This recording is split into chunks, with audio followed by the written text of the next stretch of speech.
Dito isso, abra sua Bíblia no livro de João, capítulo 20, verso 22. O tema de hoje é compartilhando o fogo do Espírito Santo. Nós falamos semana passada sobre ativar e hoje é sobre compartilhar. Então, João 20, verso 22, o texto vai dizer assim: e com isso, soprou sobre eles e disse: recebam o Espírito Santo. Recebam o Espírito Santo.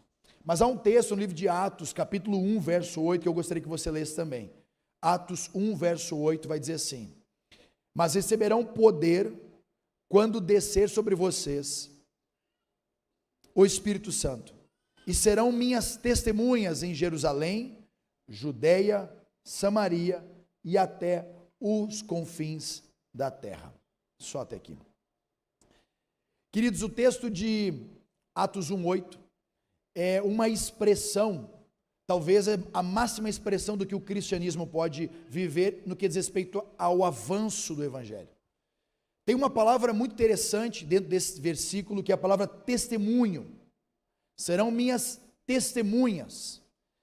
E a palavra testemunha, descrito aqui, é a palavra mártir, uma palavra grega, que significa alguém que viu ou ouviu e é capaz de relatar o acontecimento.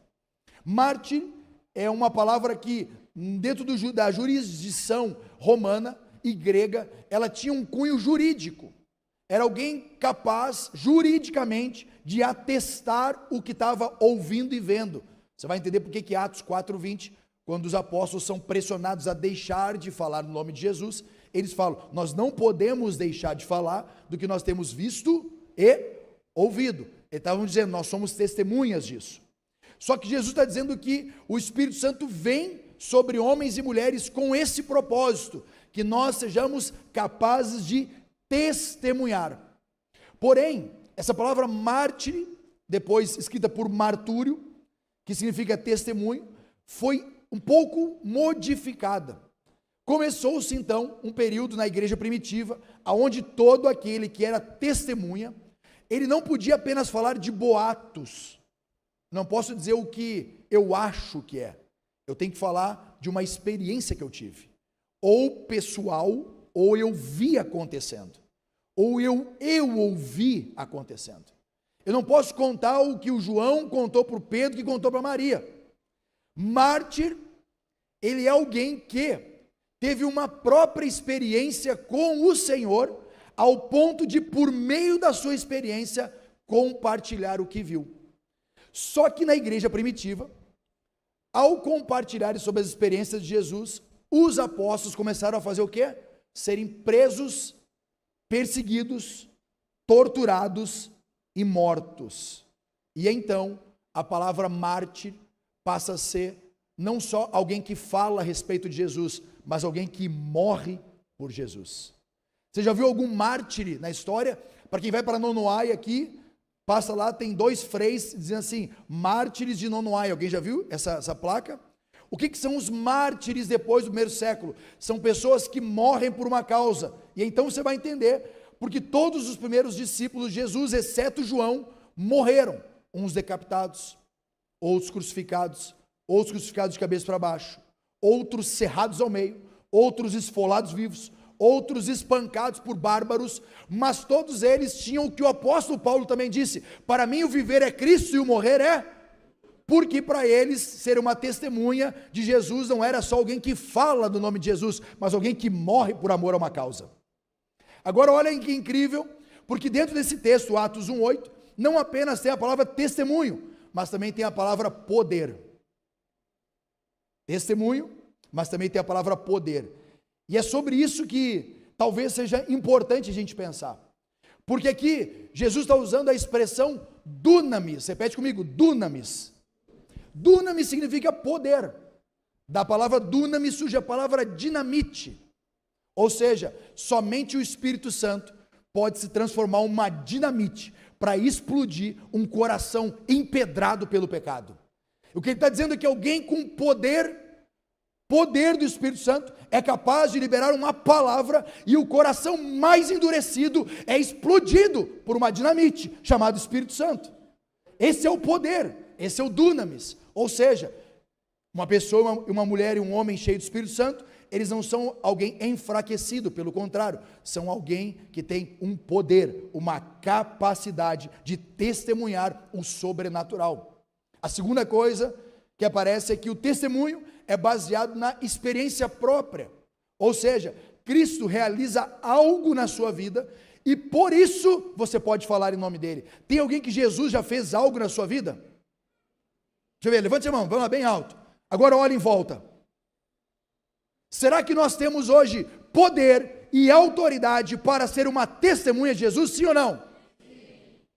Você entende como é poderoso? Nós sabemos que o Senhor já fez algo em nós. Porque as pessoas perguntam, pastor, como eu faço para pregar o evangelho? Conte o que Jesus já fez na sua vida, o que ele já realizou na sua vida, e isso já é poderoso para mudar alguém. Porque o evangelho, além de ser a mensagem central às escrituras, também é a mensagem de poder na vida da pessoa, do ser humano. Por isso que ele chegou até nós, queridos. Senão seria só um livro de história. Mas quando ele entra na nossa vida, já não é mais uma história contada de alguém, é uma história vivida por alguém. Você entende isso? A terceira coisa que Atos 1:8 revela é um chamado radical. Minhas testemunhas. Ele vai dizer, serão minhas testemunhas. Você não é testemunha do que Deus fez na vida do pastor Tiago. Você não é testemunha do que Deus fez na vida da sua esposa. Você não é testemunha do que Deus fez na vida do seu marido. Você é testemunha de Jesus Cristo, do que Jesus fez na sua vida. Amém, querido? É minha testemunha, ele está dizendo. Vocês vão ser minhas testemunhas. Vocês vão contar o que eu estou fazendo na vida do João, o que eu estou fazendo na vida do Pedro e o que eu estou fazendo na sua vida. Porque tem gente que conta a história do outro e não a história de Jesus no outro. A história do outro e não a história de Jesus no outro.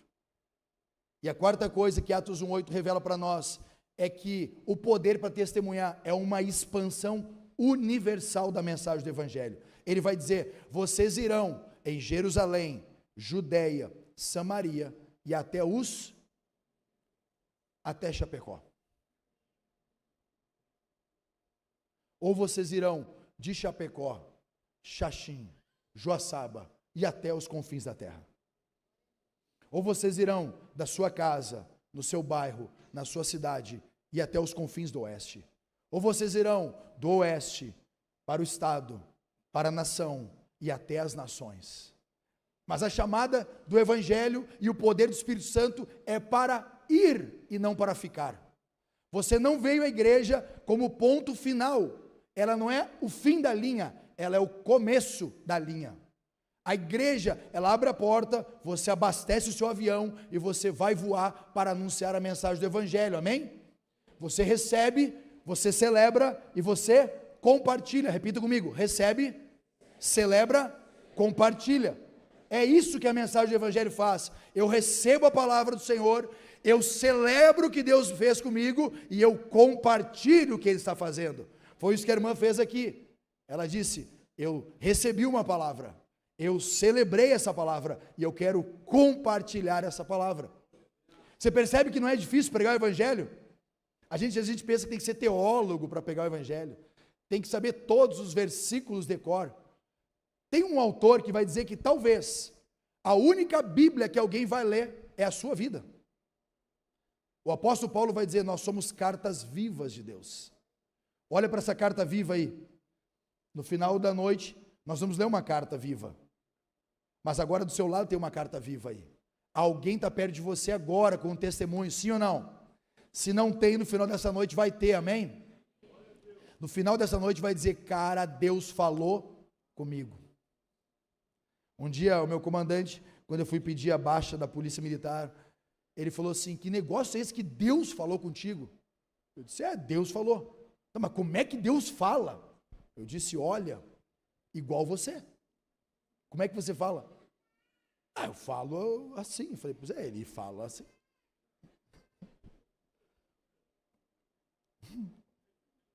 Se eu pegar agora aqui, ó, você sabe que gosto tem o que tem aqui dentro? Sim ou não? Quem disse? Os adivinhos já, água. Isso quem disse? Olha só o gosto. Você sabe qual é o gosto, sim ou não? Só tem uma forma de você saber se você...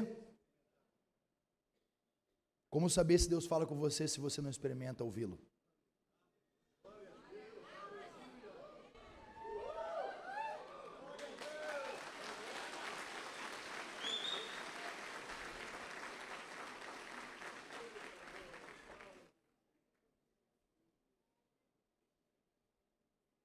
Já podia acabar por aqui, né? Louvor já podia subir, fazer o apelo, vamos experimentar já, Deus vai falar com a gente, amém?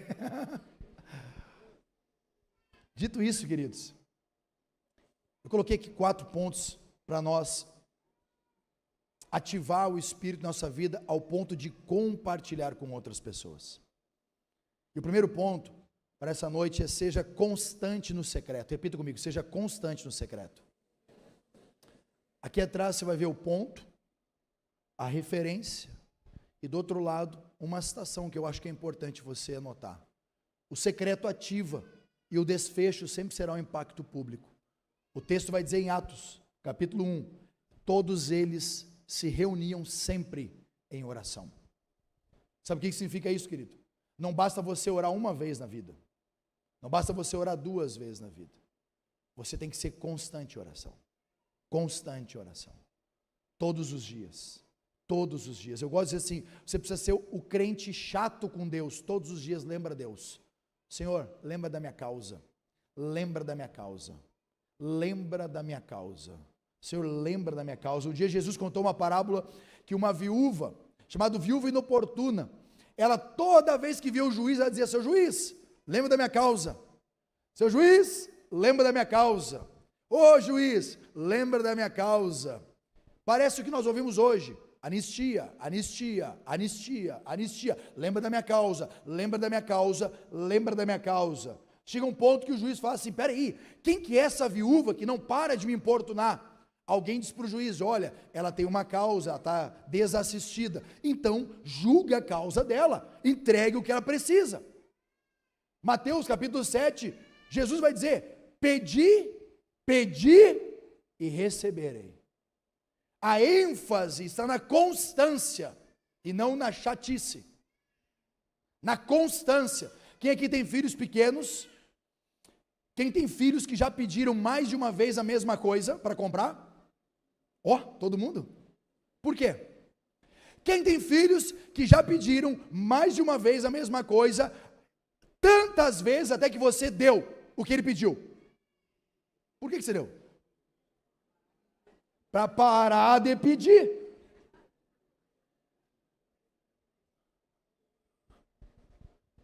Presta atenção aqui. Tem alguma coisa que você já parou de pedir porque se cansou de pedir? Porque você acha que não é digno de continuar pedindo? Ou porque você acha que Deus se cansou de ouvir você? Seja constante, queridos. O segredo está na constância. Todos os dias. Ana orava e dizia: Senhor, eu não tenho filhos, me dá filhos, me dá filhos. Raquel dizia: me dá filhos senão eu morro, me dá filhos senão eu morro. Eu não sei, eu falei semana passada sobre Zacarias, você lembra? Zacarias entra no santo lugar e diz: Zacarias, a tua oração foi ouvida? Vai saber quantos anos aquele senhor ficou dizendo: e aí, Senhor, vai lembrar de mim? Vai lembrar do que eu estou pedindo? Vai lembrar da minha causa? Vai julgar a minha causa? Vai julgar a minha causa? Vai julgar a minha causa? Vai julgar a minha causa? Tá bom, Zacarias, a tua oração foi ouvida. Isabel, tua mulher terá à luz a um filho. Pronto. Quem tem alguma causa que o senhor precisa julgar? Quem tem algum propósito que o senhor precisa responder? Quem já esqueceu do que um dia pediu e cansou-se de pedir, achando que Deus não responde oração? Tudo passa pela intimidade, queridos. Os primeiros cristãos estavam em oração e adoração direto. Direto. Não adianta você fazer aquela oração fast food no começo da manhã, você levanta e vai para o trabalho. Obrigado, Senhor, papai, por esse dia. Obrigado, Senhor, Deus, eu guardo minha casa, guardo meu carro, guardo meus filhos. Ou aquela oração: Pai nosso, estás no céu, santificado seja o teu nome, nosso aqui na terra, no céu. Amém. Ou oração da fome: Senhor, tu és a joia, abençoa essa boia. Tem uma outra: obrigado, Senhor, pelo que temos, pois não sabemos quando teremos.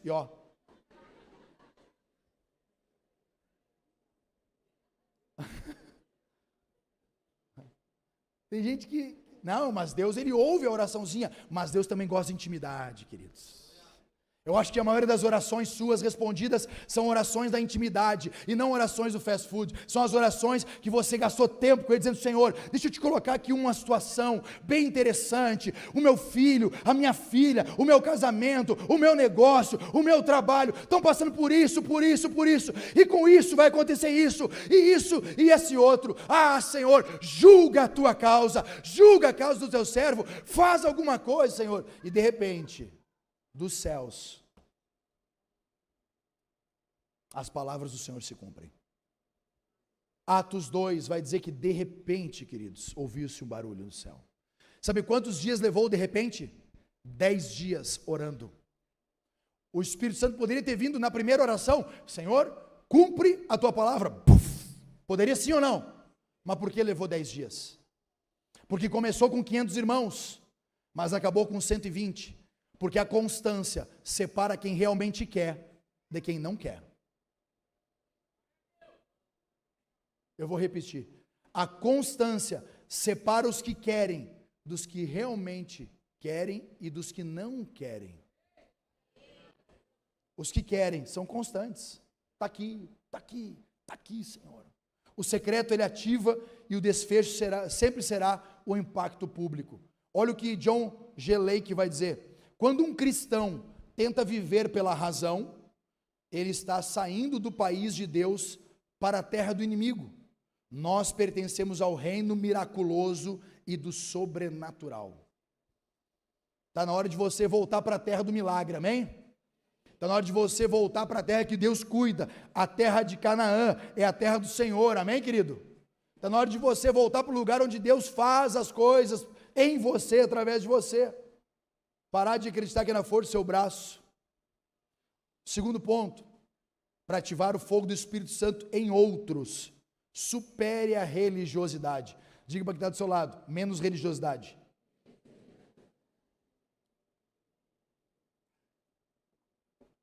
Lucas 15, coloca para mim aqui, Lucas 15, verso 28 ao 32, vai dizer que o filho mais velho encheu-se de ira e não quis entrar.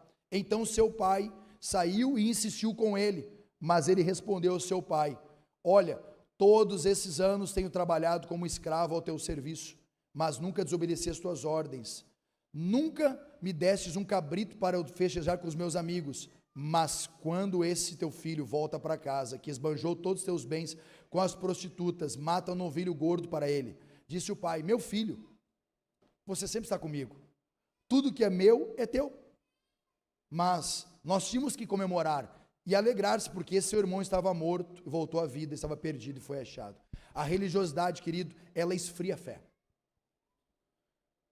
Os irmãos mais velhos, eles costumam ser mais religiosos. Porque ou eles já viveram muitas coisas, ou eles já leram tudo sobre a Bíblia, eles já sabem até o que vai acontecer no culto. Eles já vêm dizendo: não, agora o louvor vai tocar 2 músicas, depois a terceira é essa, depois é isso, esse outro. E Deus vai falando e ele não vai ouvindo. E daí ele começa a ver Deus usar a vida da irmã, da outra irmã, daquele irmão novo que chegou, e ele começa a ficar triste, dizendo: ué, sai, por que não está me usando, Deus? Eu já estou há tantos anos na tua casa, eu te sirvo há tanto tempo. E aí vem o pai dizendo: olha, filho, tudo que é meu é teu, para de ser religioso, para de ficar olhando porque eu estou fazendo na vida do teu irmão, deixa eu fazer na tua vida também, celebra o que você tem, não fica olhando para o que o outro tem, olha para o que eu já fiz na sua vida, para de olhar em volta, olha para o que eu já estou fazendo em você, olha para o seu trabalho, olha para a sua casa, olha para o seu filho, olha para o seu casamento. A religiosidade, queridos, a parábola do filho pródigo mostra o irmão mais velho religioso. E como tem irmão mais velho religioso? Meu Deus. Eu não vou perguntar quem são os irmãos mais velhos aqui, para você não achar que ele é religioso. Eu não estou dizendo que todo irmão mais velho é religioso, mas estou dizendo que tem muito irmão velho religioso. Sabe aquele irmão velho que parece que o primeiro amor é uma história que ele conta do passado? Uma vez, pastor, Deus falou comigo. Sério? Aham. Há 28 anos atrás. Olha, irmão, sério? Aham. Foi poderoso. Tá, e depois nunca mais? E ontem ele não falou? E hoje de manhã? E hoje meio-dia? é quando você, antes de sair de casa, não falou? Algumas expressões de religiosidade: pensamento rígido, falta de intimidade com Deus, orfandade, olhar invejoso, ausência de alegria e gratidão e celebração, coração duro, mente escrava, está sempre naquela mesma ladainha. Meu Deus, já passou tanto tempo, você está nessa ainda. Legalismo e autojustiça. Tu não sabe o que fizeram comigo, pastor? Não sei. E às vezes nem quero saber, porque eu acho que está só lambendo ferida. Sangra nos outros. Extrema rigidez. Sempre foi assim. Tá, mas quer dizer, quer ver? Olha só, quer ver que você vai pegar um insightzinho que você pode ser um religioso? Acho que se eu falar isso aqui, vai ofender as mentes. Vou ficar quieto.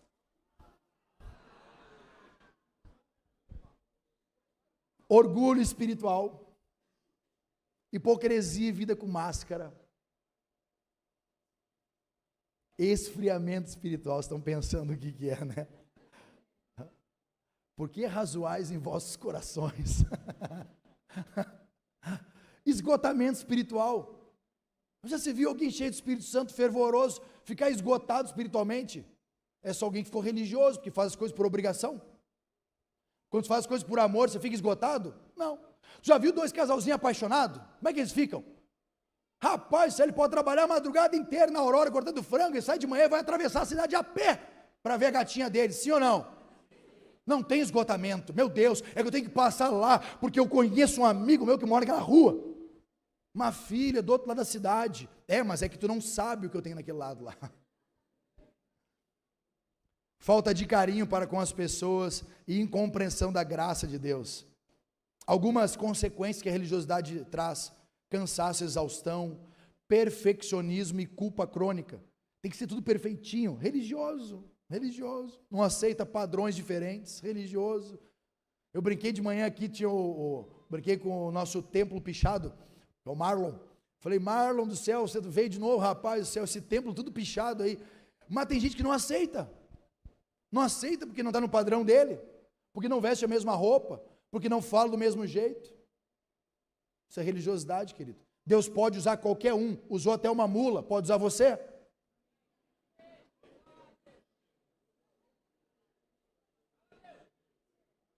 E olha que tem umas mulas que eu vou ter que contar, gente. Só vindo um anjo para parar na frente e dizer assim: para, mula. E é sem cabeça ainda. Tá bom. Troque o. Não, é que eu pensando um irmão sem cabeça, cara. Agora, é mente criativa. Troque o R da religiosidade pelo R do relacionamento hoje, amém? Deixa Deus falar pelo diferente aí, amém, querido? Deus pode usar hoje qualquer irmão aqui dessa igreja para tocar na sua vida. Deus não precisa usar o pastor Tiago, pastora Lília, pastora Dilson. Não, irmão, não. Tira essa imagem religiosa. O irmão do lado pode ser um instrumento poderoso nas mãos de Jesus para a sua vida.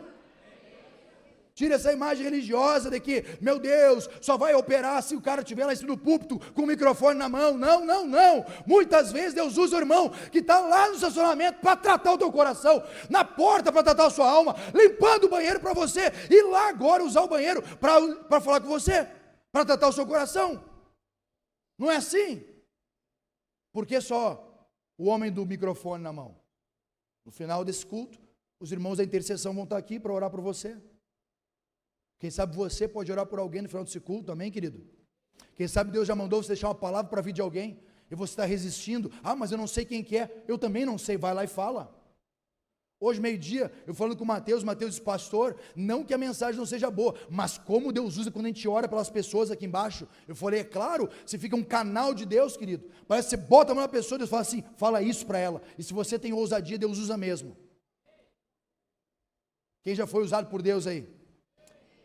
É bom quando Deus fala, mas melhor ainda é quando Ele age através de você, não é? para ativar o fogo do Espírito Santo em outros. Terceiro, reparta o que você tem. Diga para quem está do seu lado, reparta o que você tem.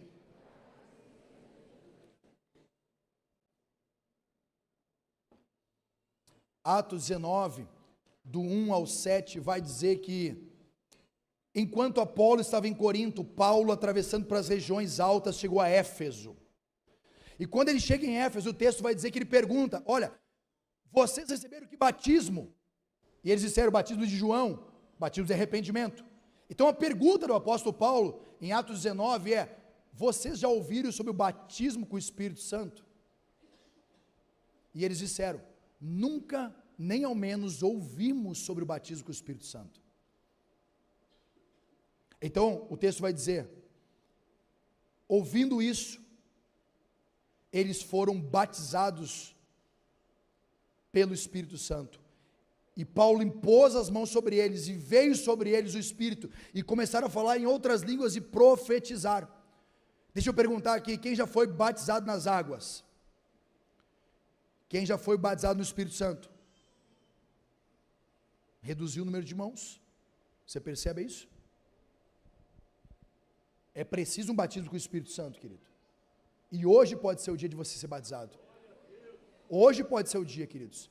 Eu não creio que só o mergulho nas águas é a plenitude, porque se fosse a plenitude, os homens de Atos não precisariam ser cheios do Espírito, não precisariam ter que Atos 2 acontecesse, depois Atos 4 acontecesse, Atos 19 acontecesse, e Atos 29 em 2025, hoje de novo. Deu um delay na mente dos irmãos aí. Vou repetir. O Espírito Santo, queridos, ele não aconteceu, ele aconteceu, ele acontece e ele vai continuar acontecendo. A descida do Espírito Santo não encerra, queridos, nós não somos sensacionalistas, que acabou o movimento do Espírito, pelo contrário, hoje tem pessoas sendo batizadas. No retiro, teve alguém batizado no Espírito Santo das mulheres, sim ou não? Dos homens, sim ou não?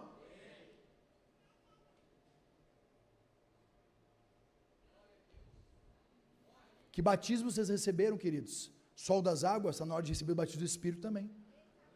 O batismo do Espírito, querido, ele tira o cristão da religiosidade, da mente apenas humana, e leva para uma mente espiritual, para uma vida profunda no Espírito. Homens batizados, mulheres batizadas com o Espírito Santo, eles não se acovardam ante as lutas da vida, eles são cheios do Senhor. Isso é a plenitude, queridos. A história extraordinária da igreja de Éfeso, uma vez batizados no Espírito Santo, para pensar, era a igreja mais mística que tinha.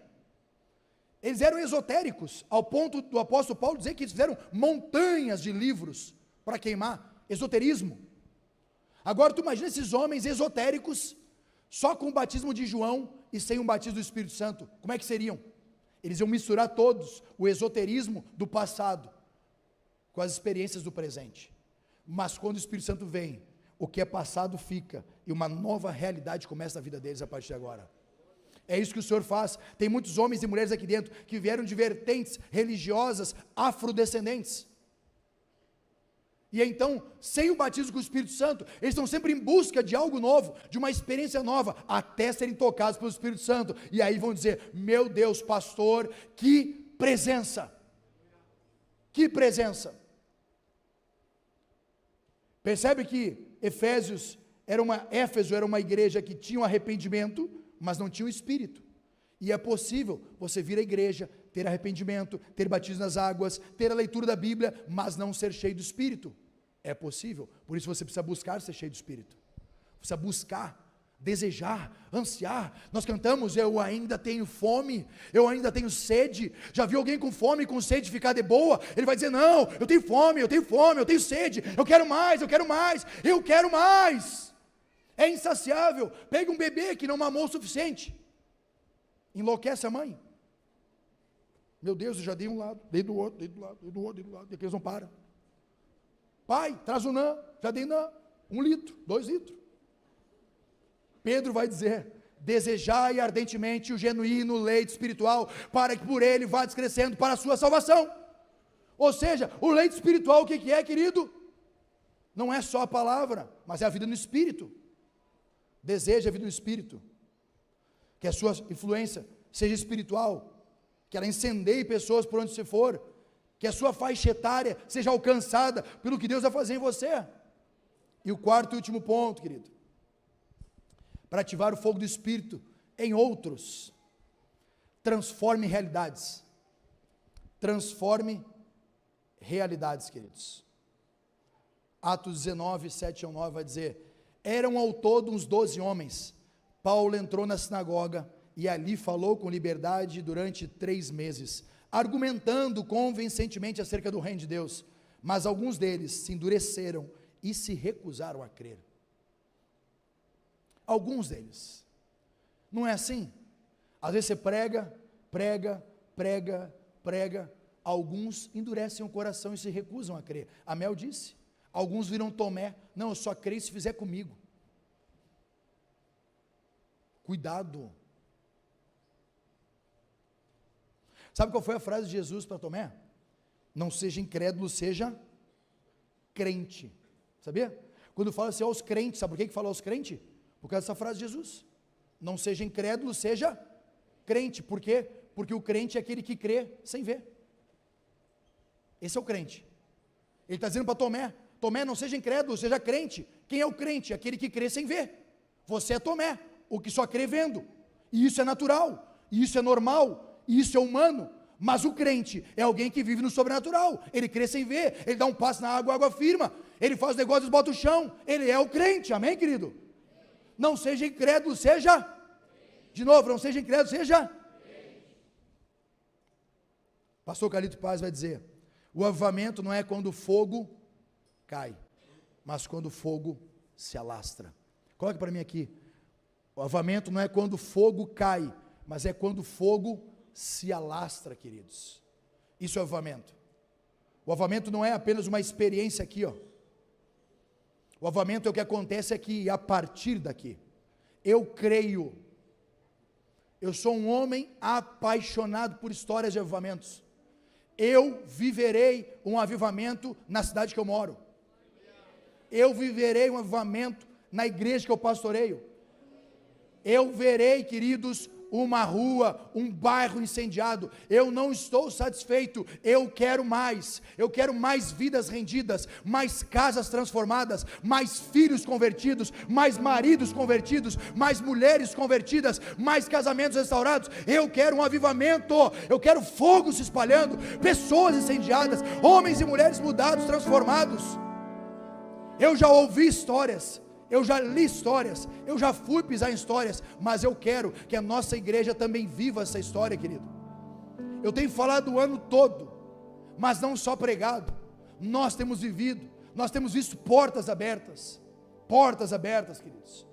Quando o Senhor nos disse do oeste para as nações, nós não imaginávamos o que eram as nações, até as portas das nações se abrirem.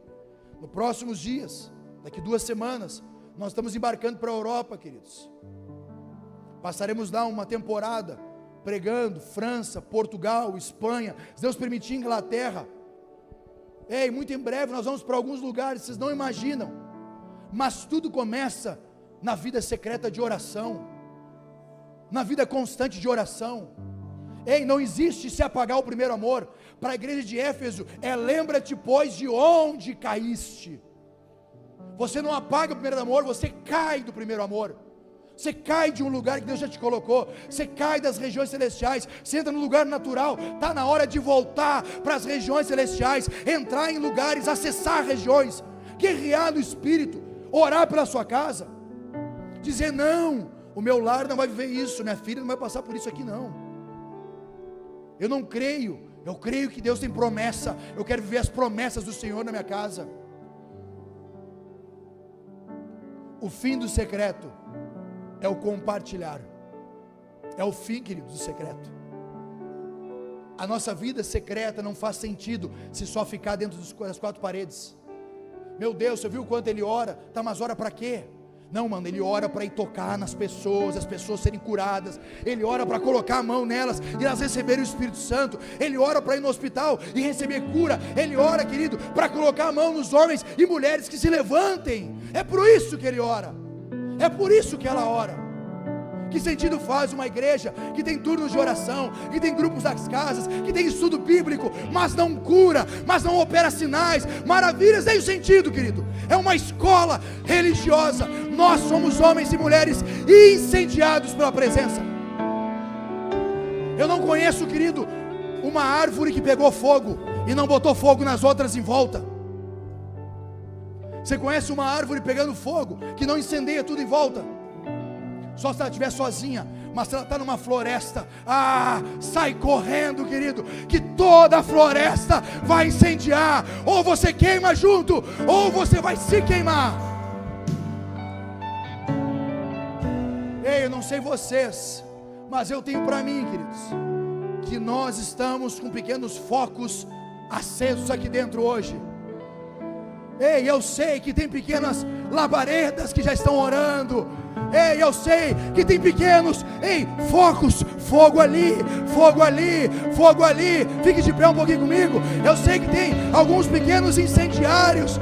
Ei, eu não estou muito preocupado com o que você pensa sobre o que Deus está fazendo. Eu só quero que você entenda uma coisa: se coloque à disposição para dizer: faz em mim também, faz em mim também, faz em mim também, faz em mim também. Você pode dizer isso? Faz em mim também, Senhor, faz em mim também, faz na minha vida também, Jesus.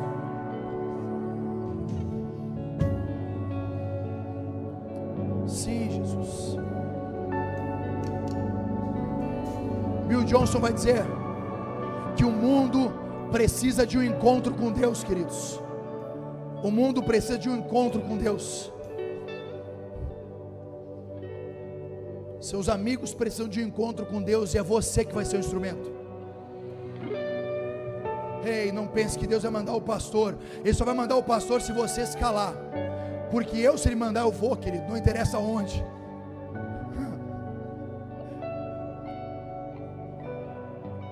Acredite, o avivamento é quando o fogo se espalha. Vai ter que se espalhar, queridos. Vai ter que se espalhar. Você pode começar a adorar o Senhor no seu lugar. Você pode começar a dizer: Senhor, enche-me, Senhor, me incendeia de novo, me incendeia de novo. Você pode levantar um pouquinho suas mãos e dizer: Senhor, talvez eu não tenha entendido muito o que esse pastor falou, mas ponha fogo no meu coração, ponha fogo no meu coração, transforma a minha realidade, transforma a realidade da minha casa, transforma a minha vida, muda a minha história hoje, hoje.